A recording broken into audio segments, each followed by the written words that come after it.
یہ FIFA world cup کا start ہوا تو اس کی افتتاحی تقریب میں سورہ یاسین کی تلاوت کروائی گئی۔ تو کسی نے پوچھا ہے کہ یہ تلاوت کیا صحیح کروائی گئی تھی؟ پبلک میچ دیکھنے آئی ہے، کھیل کود کے لیے آئی ہے، پورے ورلڈ کی نگاہیں وہاں پر ہیں، اور سورہ یاسین کی تلاوت کروا دی گئی۔ تو میرے خیال میں اس میں کوئی حرج نہیں ہے۔ اگر وہ کیا گانے چلاتے اس میں، لڑکیوں کو ڈانس کرواتے آدھے کپڑے پہنے ہوئے، پھر ٹھیک تھا، کیونکہ وہ جی کھیل ہے۔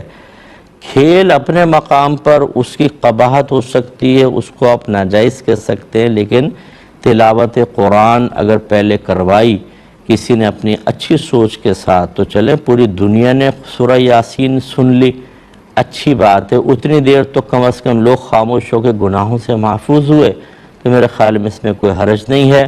نہ اس میں قرآن پاک کی تلاوت کے لیے کوئی تحقیر یا توہین کا پہلو نکلتا ہے۔ ہو سکتا ہے کوئی میرے رائے سے اختلاف کرے، اس کے پاس دلیل ہونی چاہیے، ورنہ شریعت نے منع نہیں کیا ہے، بالکل کیا، اچھا کیا۔